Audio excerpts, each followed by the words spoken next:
welcome to another Talk Photography, and I'm joined by the amazing Helene. And welcome from around the world. I know we've got lots of people watching in live and things. Really, it's really great to actually see so many. And this is the time. Well, I saw Helene about 5 minutes ago, but that's the first time that we've met. Hello and welcome officially. Hello, Mark. This is wonderful. I'm so grateful, and we will have a good time, I think. I think we're going to have a brilliant time. And Helene's already said she's dyed her hair specifically for tonight. I haven't had a haircut, so I feel very underdressed. I do apologise. And next time we have a date, I promise you I'll dress up more. But thanks for sharing your time. And we're going to look at some great images. Before we get going, can you just... where's your career began? You know, how long have you been a photographer? When did you first pick up a camera? How did it all start for you? Well, I really wanted to be a photographer when I was a young girl, but of course I was advised not to because that was really hard. So I studied clothes design instead and worked as a fashion designer for 25 years. And then at the time I picked up my camera because I couldn't afford photographers for photographing my clothes. At the end of my career, I had a knitting studio in Estonia, trained unemployed women to knit my designs because I wanted to do some nice things for women. And that brought me to photography because realizing when I've been working in Estonia for 5.5 years from 2000, I couldn't earn any money on this. So I put myself back on the school bench and took a 2-year study of photography, and also was really happy to be able to take classes and workshops with some of our wonderful photographers, professional best photographers around there. Because I'm that kind of an old woman now, I'm 66, so I needed to learn everything very quickly. The good thing when you go back to school, you are together with the younger people, so age doesn't matter in this kind of world that we have. And every day I love to do photography. Every day I like to learn something new. I give workshops, and I feel I'm having a very privileged life that I've been able to work creativity with all of my life, and with clothes, with designs. Everything goes together, I think, now with what I'm doing. They must have been so excited as young photography students, well, young and old, to be around somebody who's been around the fashion industry and everything else with it and things. Really, they must have been quite excited because I think, you know, as much as, you know, we might think that youth breeds kind of generational style, the styling and so on. I think as we get older as well, we bring a lot of image banking with us. We bring lots of ideas. We bring history. We bring, you know, theories and concepts and colors and emotions. We bring a lot with us that kind of allows us, I think, to jump a few hurdles quite quickly as well, even if we're a bit slower at times on the technical element. I look inside a computer every now and again, I think, I'm not touching it. You know, I'm okay with Photoshop, but it's a language, and even though I've been using it for a very long time, it's still a language, and again, you just use it and so on. So I'm sure they were as excited that you were in their tuition arena as you are and things. Really, what kind of workshops do you do now? I teach photography, portrait photography mostly, also editing, Lightroom, Photoshop when it comes to that.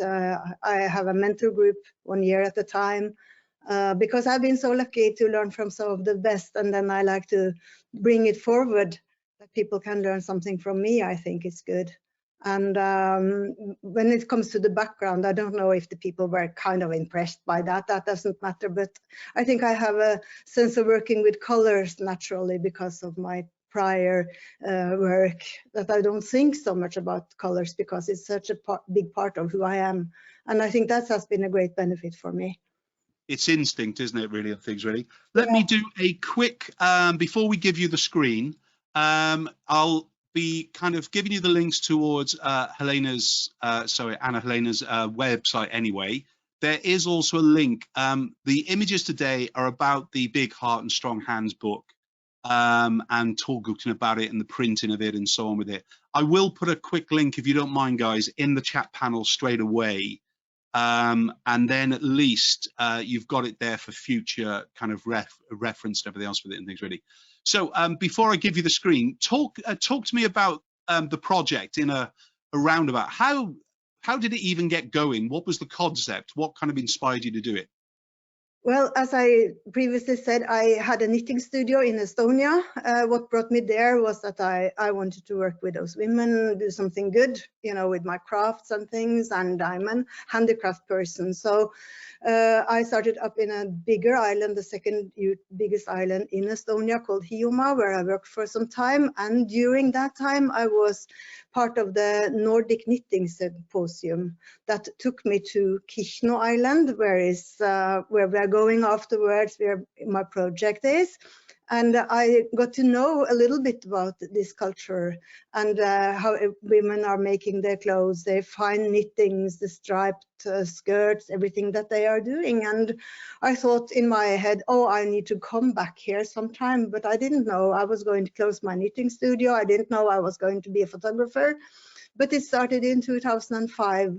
When I got to see the people working there, you know, the women out in the fields, the women taking care of everything. And when I started to go to school, to photography school, which is called Bilder Nordic School of Photography, it has changed its name now, then I thought I need a project. I want to make a book. I thought, okay, I want to make a book about handicrafts, and these women popped up in my mind. And well, that's the start actually, that I was there. Brilliant. In 2005, first time. Good. Let's give you the screen, shall we? And I'll just make you the presenter. You will see a little message come across to you in a second. And if I make you the presenter, and we'll be able to see your screen if you say show my screen. Hopefully Mac has said. Where can I do this?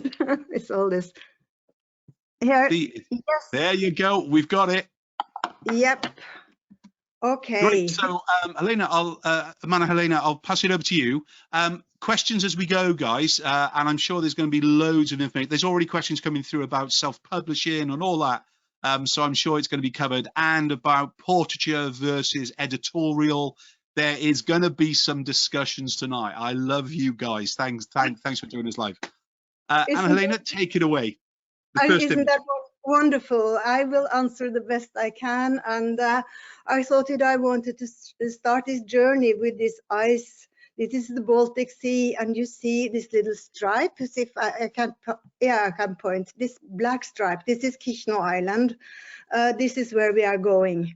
This is in the Easter in 2018. It's my last trip. I traveled there for 10 years doing the pictures, and then I spent another 1.5 years doing the writing and putting everything together. But I thought it was important to start with where are these people living? Okay, you can see this little stripe. You can see the icy Baltic Sea. So when you go back in time, there has been people living on this island since around 1518. It means it has been very hard life. You can tell the Baltic Sea has been freezing. People didn't know if they would have enough of animal fodder. They didn't know if they will, survive. They went by sledge and horse on the ice. People were drowning sometimes.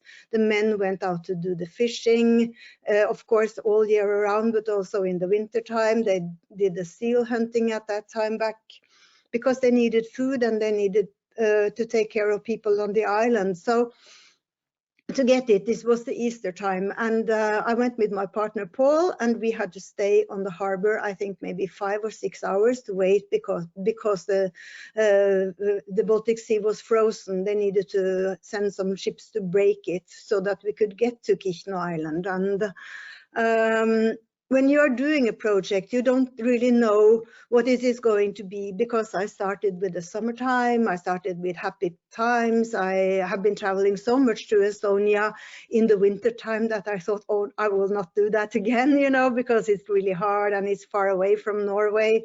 It's like 2 hours, 2 days to get, 3 days altogether, 2 days one direction and then another 1 day back or opposite. So, and of course you don't know if you will be able to go there because of the ice, because of the snow, because of the storms. It can be pretty stormy in the Baltic Sea. It's also, I think, when you do a project that ends up in a book, it's important to tell more than just faces, just to tell people where people are living, what are their conditions, because like women, when they were going out on fishing, because women also did that, and they worked in the fishery in the Russian time, they call it the Russian time, the 50 years occupation in the Soviet Union, and they had to dress up, and they didn't wear trousers because they were used to wearing dresses or skirts, and they had double up with long stockings, and they put hay inside their stockings so they wouldn't freeze, and all these kind of stories makes something special about this life. So I thought that we will start to look at a picture telling, okay, this little stripe in the back, that's the island where we are going. Yeah. Let's Does go. it make sense? Yeah. Yes, it did. Yeah. Excited to go there. So I think we will take a trip to the next image, and this is really a special moment. I was invited to photograph Coxie Leida's funeral. Her name was Leida, and she lived on the Coxie farm. So in this local dialect, it's Coxie Leida, and I try to pronounce it as good as I can. Of course, I don't speak Estonian. It is like Finnish, and I know a few words. I can say that you are nice, and it's nice to be old, and we can have a hug, and this kind of things. But I don't speak Estonian very much. I used to work with translators, and I could speak some German, so I could speak with a few of the ladies, and also some of the younger speak English. So Coxie Leida, she had died maybe 3 years earlier. This is in her kitchen. She is there in the coffin. She's dressed up as beautiful as she could. You will see she's wearing this traditional striped skirt called kört. Kihnu kört means Kihnu skirt. And when a woman is around 60, she starts to prepare her own funeral clothes. So she has been making the most beautiful clothes for herself for the day that she might need them when she has died. And the woman also pick out the grave diggers, 6 young men that will make the grave for her, and she needs gloves for those men, put the names on them, and after they have been burying the woman, they get the present for helping her on the last journey. So this was, of course, a very emotional moment when I was able to take this picture. I was really nervous, and I was also dressed up in blue mourning clothes, like what you see the women are wearing. They are all dressed up in blue, which is the mourning color. They have the striped skirts. The skirts have the red bottom, the little ribbon at the bottom, which is also part of the costume that protects against evil and disease. And the women are singing, and they are praying, and they are sitting together just after, only 3 hours after she passed away. And it was so beautiful ceremony, and so it's such an emotional time to see, you know, everybody were grieving. And of course, it's many old ladies around also thinking who's the next and all these kind of things. But it's filled with love, I think, and with gratitude, and with these old traditions. And she's then carried out of the house with the feet first, and then she was kept in, I think, in a barn. And 3 days later, it was the funeral outside in her garden, and then she was taken to the church, and it was a beautiful ceremony there, and people followed then to the graveyard where she was buried, and they all put soil on the grave and flowers, and I was asked to do this, and it was a moment where everything changed for me, because I thought, if I should do something, it must be document the older lady's life and not the textiles, which I came for. I thought, okay, I can write something, I can do something about their beautiful handwork and their knittings and stockings. But then I knew it had to be about the old ladies, because somehow I saw, of course, there is a change here too. You know, the world is moving and everybody wants to live more like we do in a way. And internet is there, of course, and women are taking care of everything now in a more modern way. But many of those old ladies, they had the stories and they had all the hardship. Of course, it's hard still, but then they did everything on the dry land and with the cows and with the families, and as the men were at sea. So this was a change in my project, and it actually started as a school project, everything in 2008 in May. This is when it is taken. So it's 10 years between this image and the Baltic Sea that we just saw. So Can I ask a personal question for a minute? I do apologize. Yeah.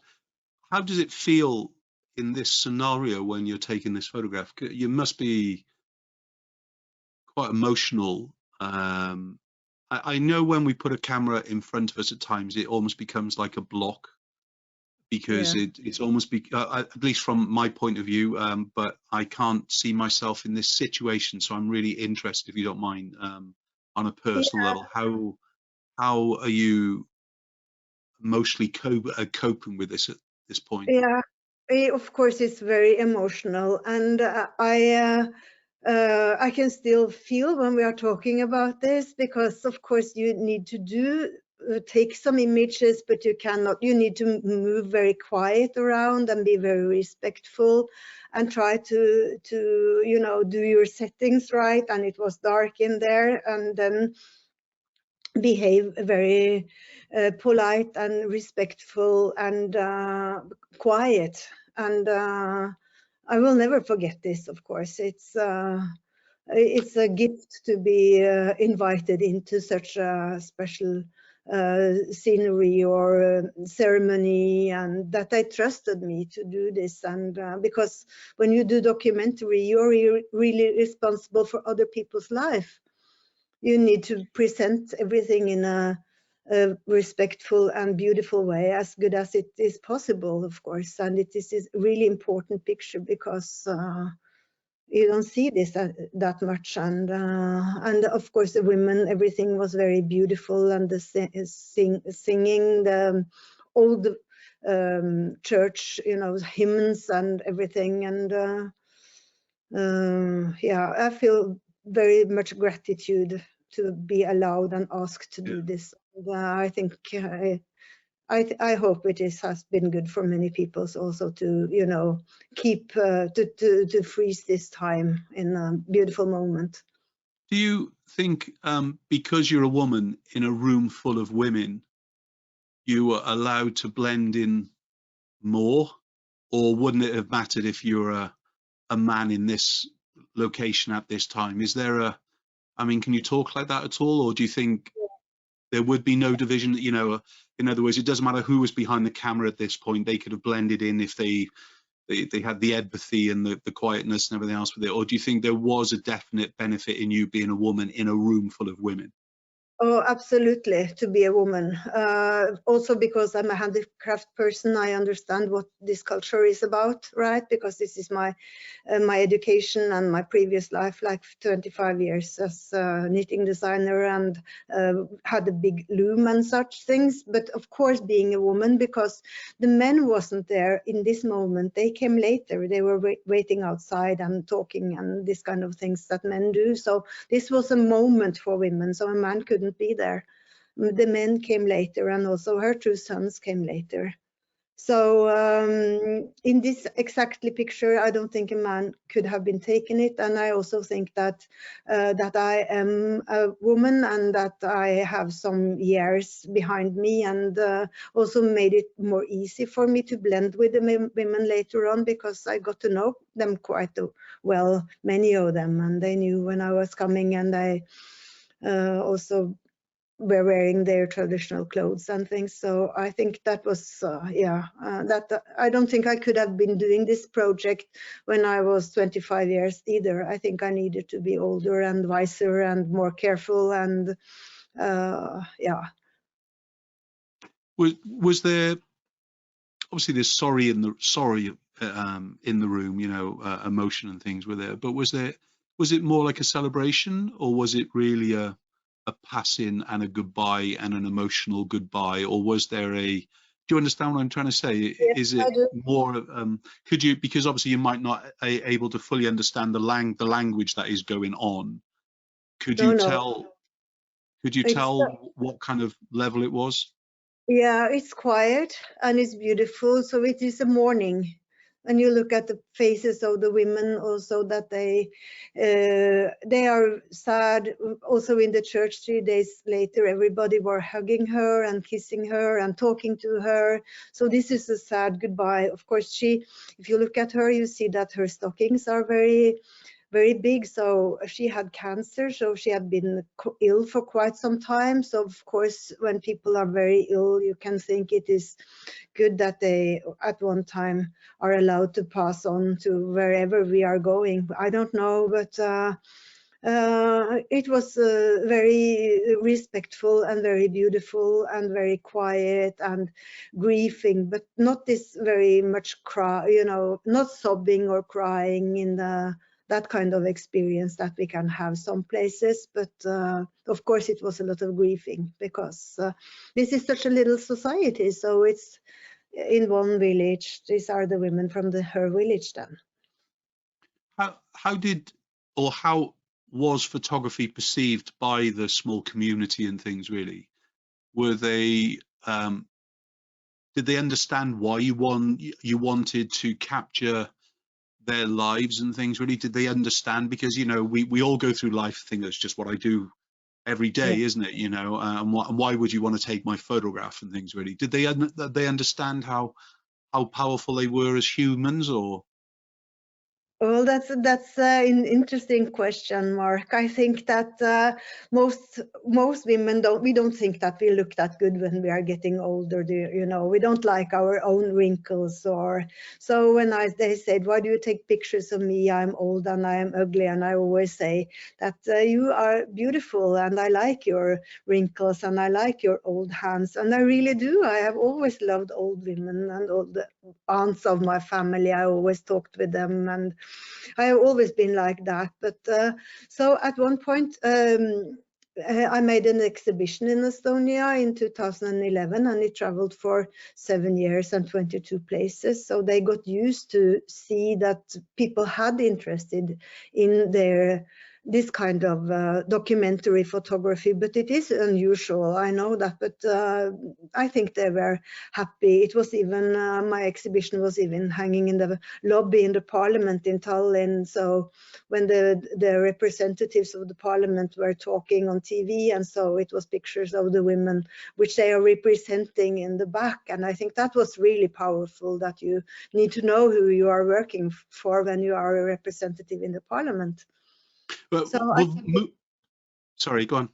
No, I think it brought some respect. I think it was important to say that you have been doing a hard life's work, and I respect you so much. And I think your costumes, your clothes, your culture is beautiful, and it tells so many stories. So yeah. You know what? Thank you for sharing this as one of the first images, because it is very, very powerful, and it'll create emotions in different ways with so many different people in different times of their life and different days and things, really. But you know, even not knowing who they are, whatever, forget being a photographer, but this is a community, and life is about community, and it's a beautiful image. Thank you for sharing that one kind of thing. But you better move on to the next image before Yeah, I cry, right?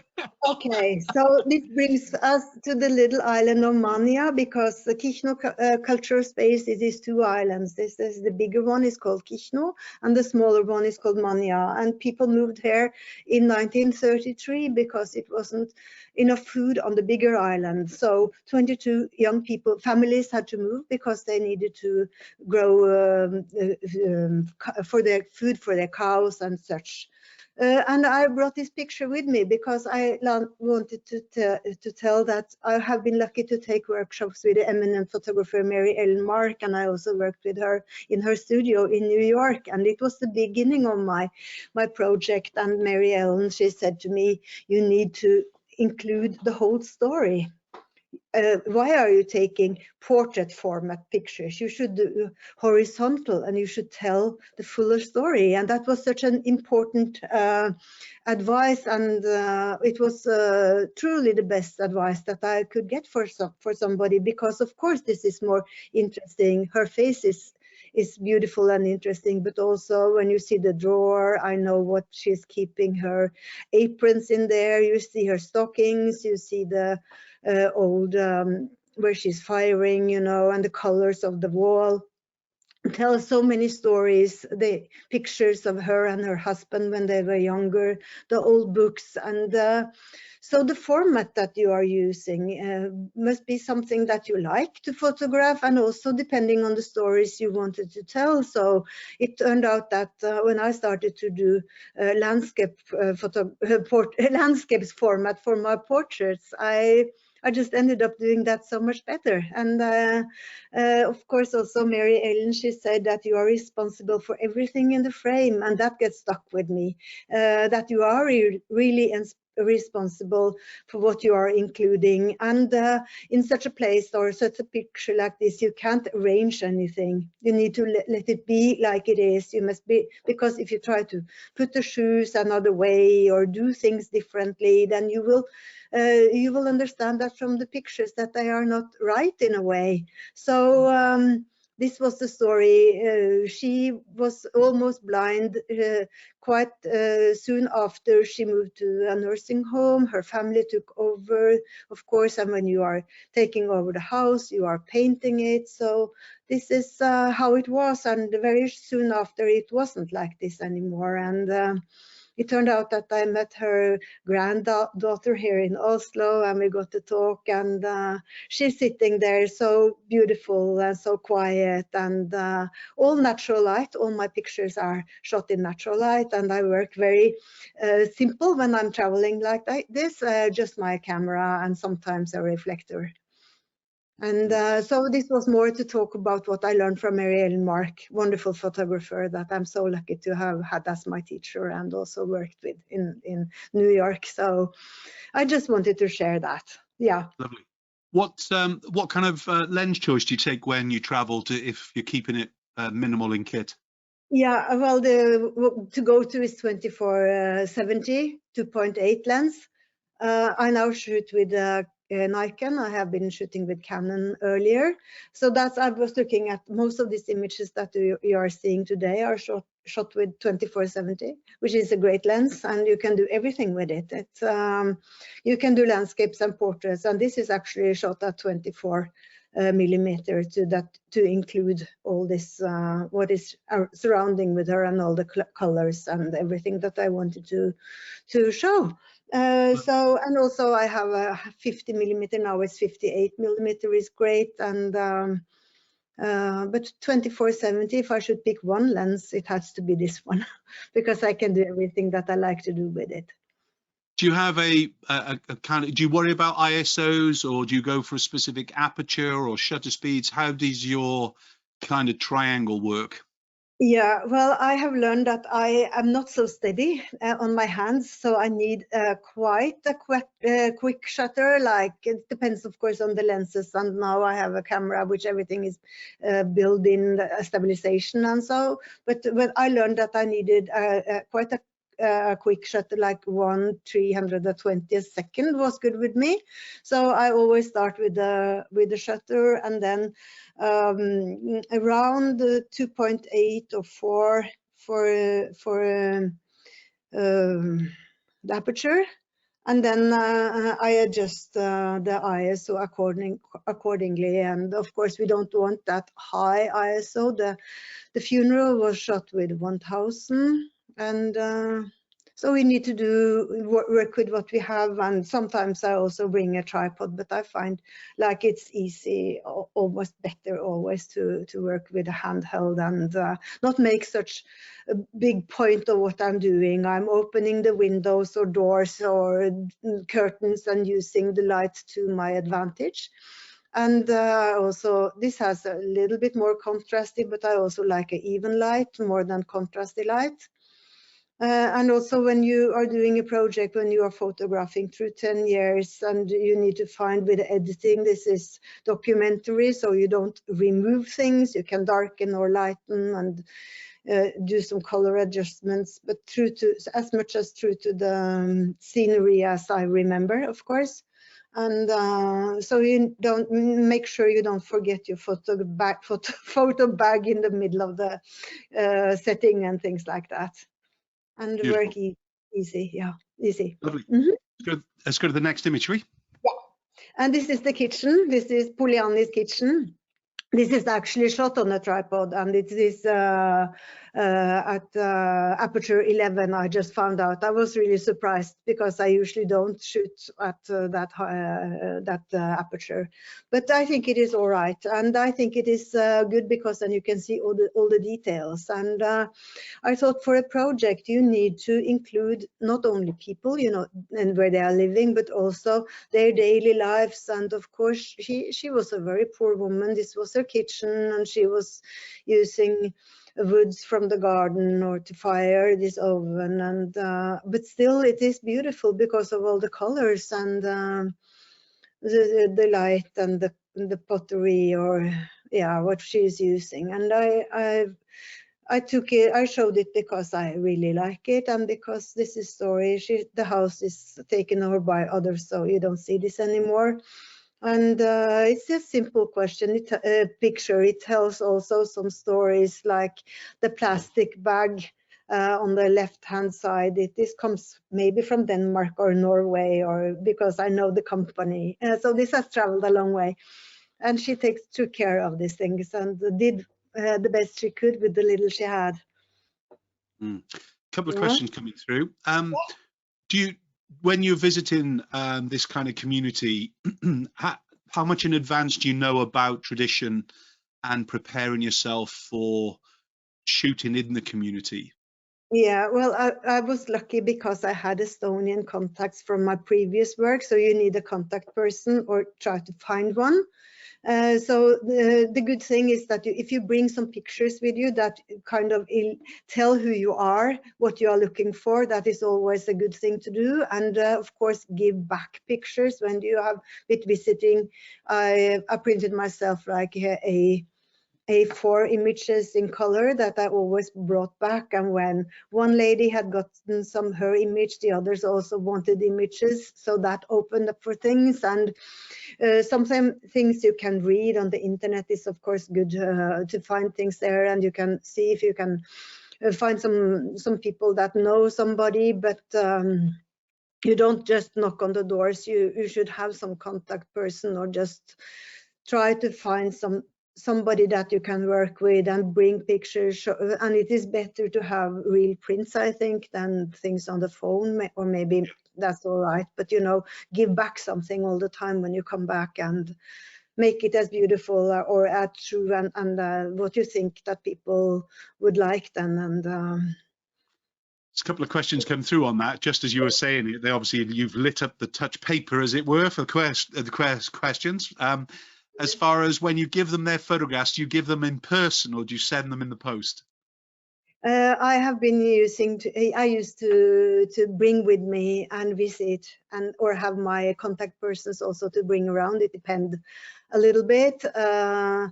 And I also sent, was it like 24 books, but that I couldn't bring personally. That I will send everybody that has been involved with my project got their book afterwards, because I think that was really important to do as well. So if you cannot go there, and if you cannot go back, send send something, and it's always good to get it on paper, because they have been framing or hanging these pictures of themselves on the wall, which has meant a lot, I think, because they didn't have such pictures of themselves. Sure. Do you need a model release, or do you get a model release signed? I didn't do that, but everybody knew that I was working with a book. It was a little complicated with the language and thing. So that has worked nice with me, I think. But of course, if you can have a model contract, that would be really good, I think. But I didn't. So it is a trust. I had good persons. I worked with Mare Matas from the Kihnu cultural space, and she has been wonderful in introducing me. And also, the embassy has been involved, and a letter of appreciation from the Estonian government as well. So I've been lucky. As a documentary portrait photographer, are you torn between stills and video? I have not learned video. So we'll leave that one there, shall we? For me, I'm a still photographer, because I think I would. I like to do things as good as I can, and it has been a huge step to learn photography when you start digging into this when you are more than 50 years, you know, and you learn everything about editing, and you're older than the mothers of your classmates, and and it wasn't that much videography when I started also. So, but of course, I sometimes wish I was 20 years younger, and then I could do everything. Yeah. Cool. When you're working on a project, do you get funding before you start, or is this all self-funded? This is all self-funded. Everything I did this only because I had to, and I love it so much. So it has never been a question about money for me to do this, but it has been costing a lot. I got help with producing the book. I got funding for the printing, and also from the Writers Guild too, because it ended up that I was writing their stories and cultural stories and history and things. So when it comes to the book, I have had help, and also the exhibition that I recently had in Newcastle at Side Gallery. My images were shown there 2 months before Christmas. So, but funding, I think it is difficult before you have some work to show, I think, and it seems that it is more hard now than it has been earlier as well. Finally, on this image, before we move on to the next image, you talked about using an interpreter. How essential for this kind of project is it for you? I love to talk with people, and I think it is important when you don't understand any of the language that you can talk with people, because then you get to know each other. They also got to know me, my stories, and who I am, and we could talk about handicrafts and about food, and how they are in the daily life, and how it is to get old, and feet that is hurting, and Soviet Union and things like that. So it has been really important to talk with people. Excellent. Should we go to the next image? We will, yes. So now I mentioned that I was taking many pictures in the summertime, and American photographer Sig Harvey, I was lucky enough to have a portfolio review with her, and she said, you need to go back and show the hard times. You cannot only show summer and happy days and flowers. You need to go back in the winter time.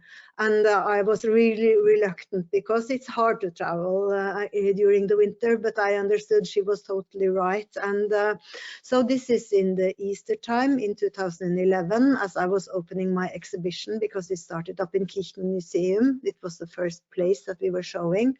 And then I didn't know this lady. She is called Rilka Ann. So Ann is her name, and she lived on Rilka farm. And she was, of course, you can see from her clothes, she was really poor, and you can see from her hands that her hands is almost ruined, and her face and everything. Since I love to hug people, she has had the most softest cheeks I've ever hugged. And she absolutely needed to be in my book, and really grateful that I met her. And that changed, you know, it made the book so much more important or richer or more storytelling, that you are able to go to different seasons and meet different people, and not only this summer and beautiful and warm days. So this is thanks to Sig Harvey. So you can check out her work. She's a wonderful photographer, and she helped me in this respect, and that was the best advice as well. So if you do such a project, try to come several times and different seasons and such things. So, and show people your work as well, isn't it, as you're going through the project, because yeah. as much as you don't want to be taken through a different direction, perhaps the one you're going with, it's always good to get, you know, some idea and kind of just showing it. It kind of inspires you at the same time, I think, when you're so attached to a personal project, you almost need to talk it through like therapy and show your work in as it's progressing, because I think you see your own light as well. You know, you almost bring your own genie to work because you're showing somebody your photographs or writings or whatever you've done, but by showing it, even listening to yourself at times, I think you bring a different genie to work.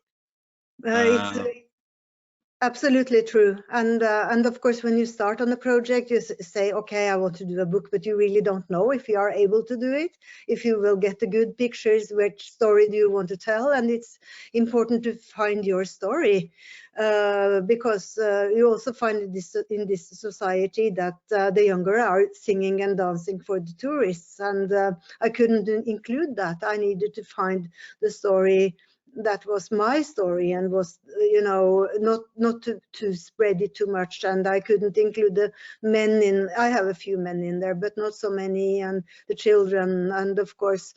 So you don't I didn't know. I was always thinking it should be a book, but then you don't know before you find the publisher and the right people to work with. So yeah. Cool. A couple of questions coming through about post-production. Yeah. What's your favorite post-production? Are you working in Lightroom or Bridge or Camera Zone, or what do you use? I always start in Lightroom, and with the new updates, you can do so many things in Lightroom. And I also like it because it's the catalog system. And then I export. I do as much as I can in Lightroom, and then I export my files so that I keep them separate from all the raw files. And then I open them up in Photoshop and do little things there, you know, if there are things that needs to be brought out or held back or stand out, or the final touch. And so I do a pre-sharpening in Lightroom and then a final sharpening in Photoshop. I use Bridge to organize myself and to look at my images and metadata and such things. And these are my to-goes too. And since this is a documentary, I really don't do much post-production, but of course make people stand out, and as I talked about earlier also. And it's important when you look at how far we have come now with masking functions, and so it's so much fun to see what we can do now and bring things to life. When you're working with the publisher, do you need to do the conversion to CMYK, or do you leave that to them? They did it. For my book, I did most of the design of the book myself, and also the conversions. It was done by the printers, which is ESP in Verona.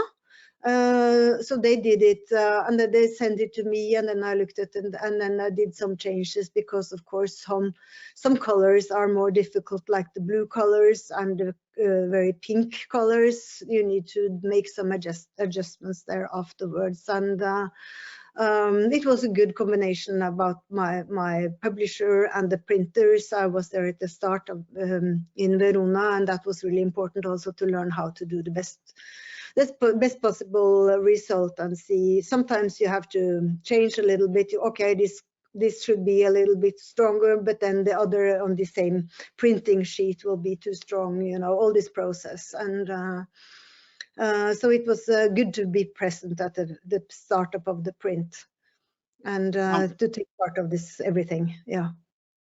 How many portraits would you take in this situation? So if you're photographing this lady, I think it means how many different locations, you know, styles, however many different kind of looks would you try and shoot? With her, I was mostly walking around her. And I didn't take that many, I think, but I don't know, maybe 20 or 50 different, you know, but this was the most emotions with her. And but sometimes I've been going back to the women I know, and sometimes some sceneries didn't work out, or the light was wrong, or I had some trouble with one lens at one time, then I needed to go back. It's important to go back if you don't get what you want, and wait for the light.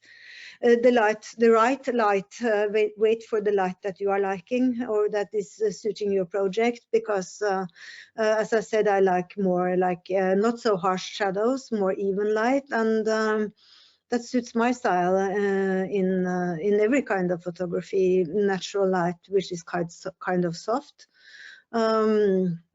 And of course, with her, I couldn't speak because I had not input a translator at that time, but she hadn't seen me before, and it just happened, you know, one of those things that was just there. And I came with my camera and I used my hands and, you know, asked with my hands, can I take your picture? And she agreed. And I was also back to visit her on the next trip inside of her cottage.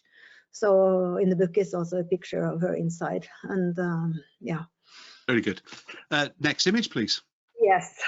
So this is also just to tell where they are living. This is the main square in Kihnu Island. So you will see this old Lada. It doesn't have any sign, you know, car sign. And as I was sitting there and thinking, oh my gosh, the storm is coming. I need to take a picture. I need to get out. I knew it would be very much rain coming, and at the same time the dog came just in the perfect moment. So I just like this picture a lot, because it was one of those moments where you are there where you should be, and the dog was walking and he passed, and then the rain was pouring down. And I think it tells a little story, which is a quiet place, and some people can drive around with their old cars without the sign, and it's an old Lada from Russian times or you know, Soviet times, and just to tell the full story about where they are living. And I also have a picture of the same place in the winter time. So next image, Ree. Yeah. Was I too quickly? Did you want to ask something? No, it's fine. No, it's great. Yeah. Yeah, because time is flying. So I was looking on another screen. I was typing some information out. I do apologize. Yeah. You have to. There's a lovely question come through, in fact. Okay, so I put my camera down in lockdown and I failed to pick it up since. Yeah. How do I get going? That is a big question. And you know what? I think the image in front of us, the photograph in front of us, is why you need to pick up your camera, whoever you are. All right. Yeah, and pick up your camera and start photographing something that is interesting to you or something that you like. So when the lockdown came here in Norway also, I started to look at my images, like my more fine art portraits, and I developed a new editing style. I wanted to go deeper with the colors and put more in the backgrounds, and you know, because you will be very happy if you want to take pictures, that you just get going, go out in the nature, enjoy the nature, take some pictures, and it doesn't have to be anything. It doesn't have to end up in something right now, but later. Who do you want to be?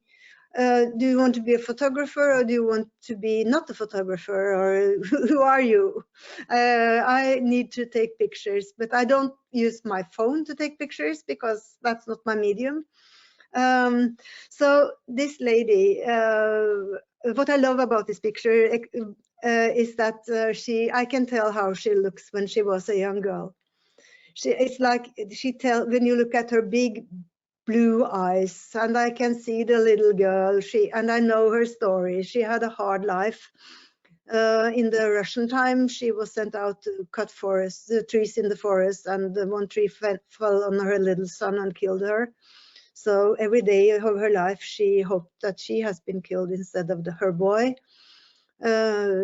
We couldn't speak much together, but we could communicate in another level. And I felt I caught her in a moment when she was thinking back or looking back to her life, or how will the future be, or so it had to be the cover of my book, and it hangs on my wall at home really big. And it's just something with her eyes and who she was, and she didn't have much. She was really poor and very sweet. And I met her first time. She was sitting on the graves of her husband and mother and father in the cemetery, and she said to me, "One day I will too be here," and I will never forget that meeting. And I went back to photograph her a few times, and here she is outside her barn. And of course, later on, when she passed away, the barn was painted and refurnished, and her little cottage, somebody lives there, and it's all changed. And but she is here now, as I remember her, holding her stick. She was working with the grass just outside the barn. It's beautiful.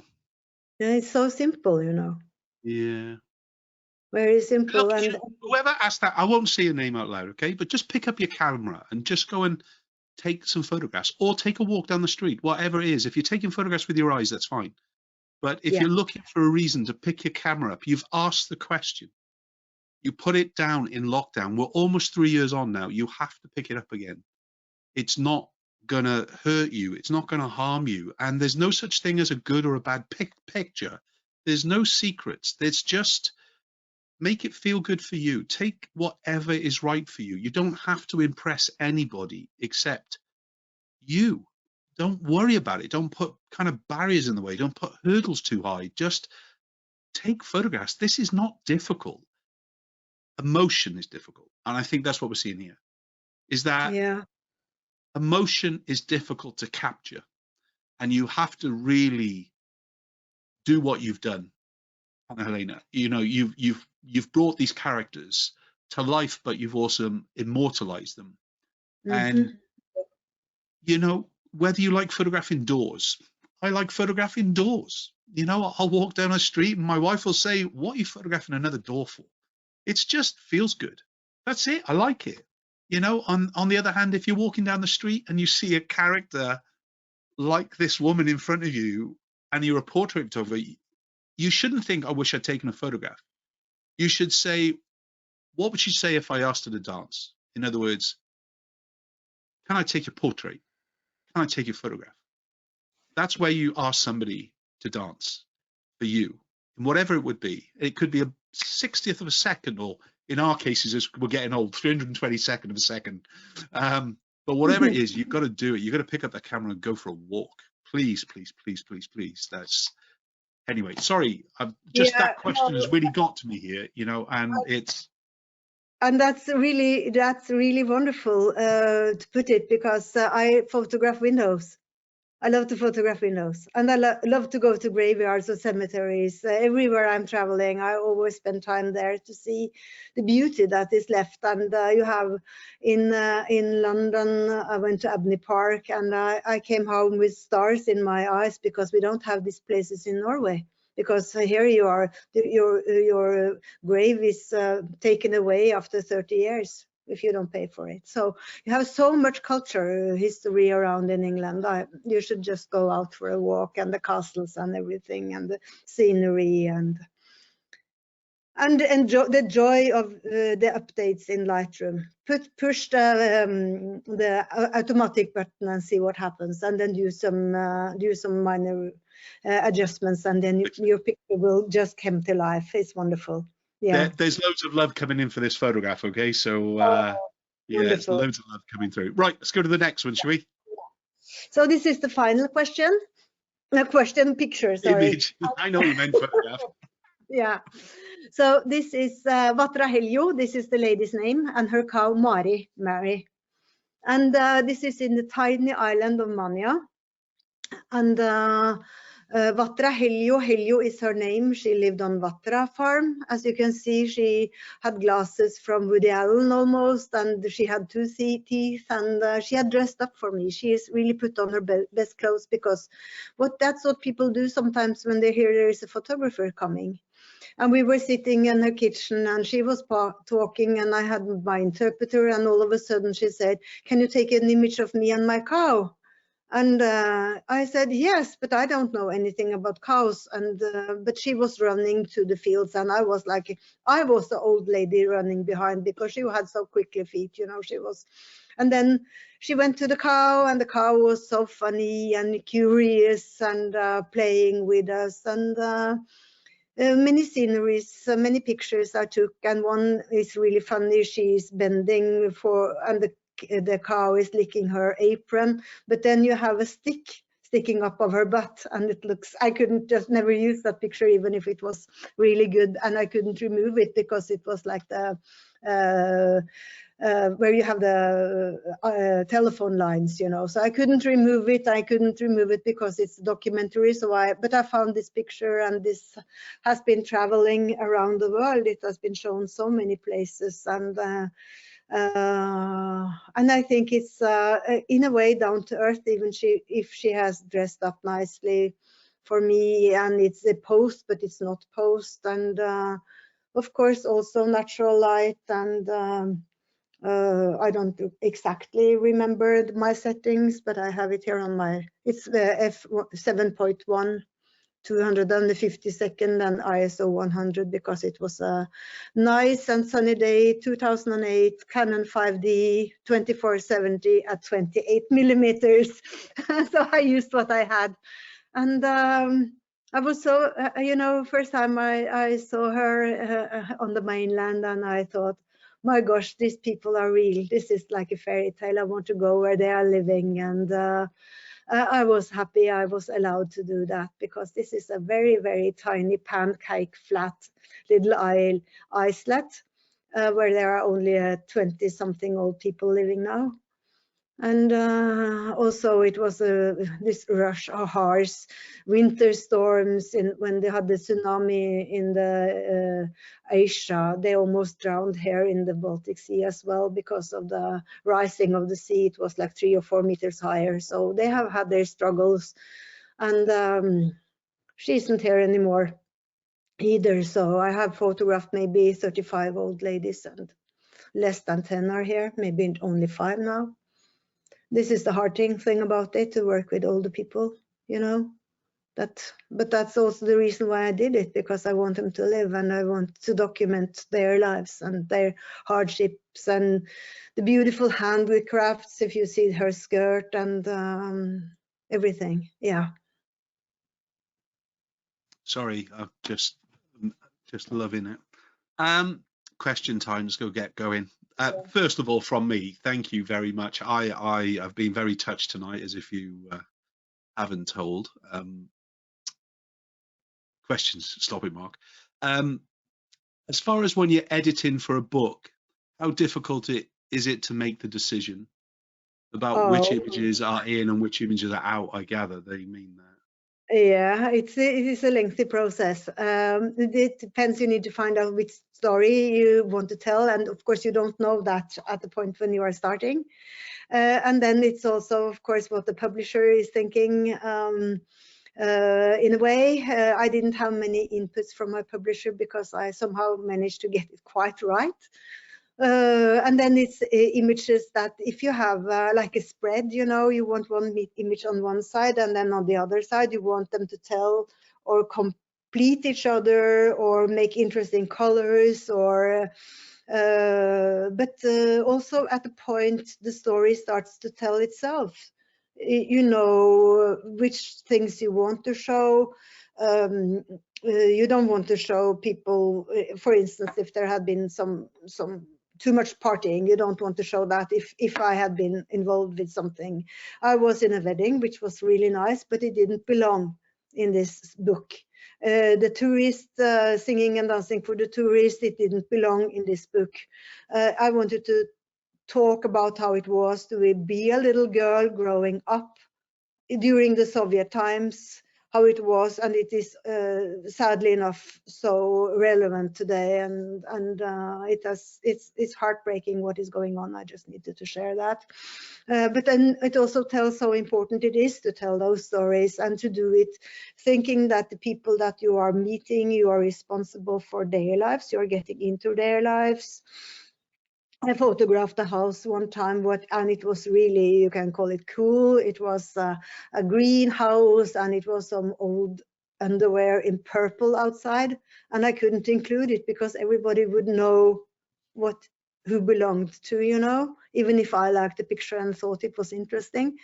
So the respect is very important, and think that this should be good for people. This book should mean something for the people, because, and I do this more for them than for me. This is their stories and their images. I have been the lucky one that has been able to share their stories, but without them or without my translators or the people that had helped me, it would not be any project, right? Mm.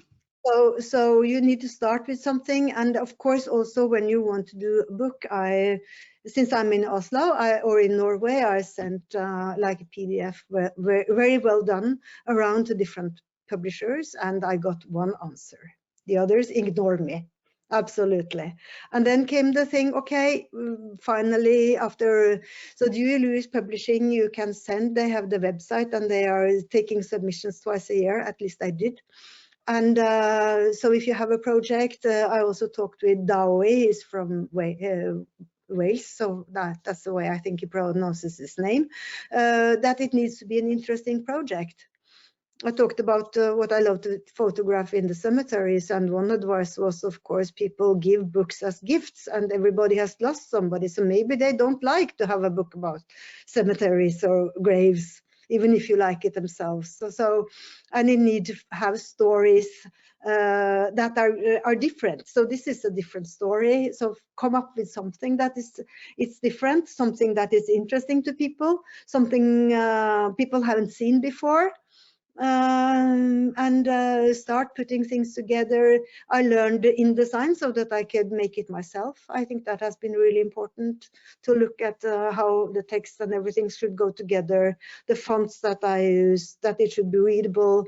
And I wrote the book in English, which is not my mother tongue, obviously, but then I could get help from my people in Estonia with something there, and then also with my publisher to wash the text.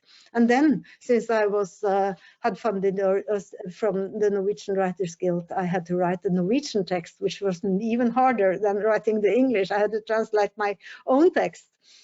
So very good. Anna Helene, I mean, it's wonderful. I've just put some links through on the chat panel now, everything. If you either go across onto Anna Helene's website, we've already had some requests. Can you come back, please, and chat about your portraiture? So no, she will be coming back. I'm absolutely guaranteeing you she's coming back for me. But let's stay on Big Heart Strong Hands for now with it and things, really. But yeah, there's some links there. If you get onto the website, from the bottom, connect with her on Instagram and Facebook, kind of just go through from that, and you can find the link from the Big Heart Strong Hands at the bottom here, as well as links into the workshops as well and things, really. And of course, I have the email on my contact. It's the contact on the right hand side is contact with a K, because we are in Norway. And there, if you want to send me an email or make friends on Facebook or whatever, you know, be social and be kind, and because we have so many things to be grateful for. I think that's also the thing. And today, I'm very glad that you shared an hour of your life with me. Thank you very much indeed. I'm the one to say thank you so much, and for everybody joining, and for be able to do this project. Absolutely. I'm getting you back, and I promise the next time I won't cry. I want to hug you. I can't promise. I can't promise. I'm emotional. I can't help it anyway. Oh, I love that. Thanks everybody. I'm going to go again before I had to switch my webcam off. Anyway, thank you. Honestly, beautiful. Thank you very, very much indeed. Take care. Thank you.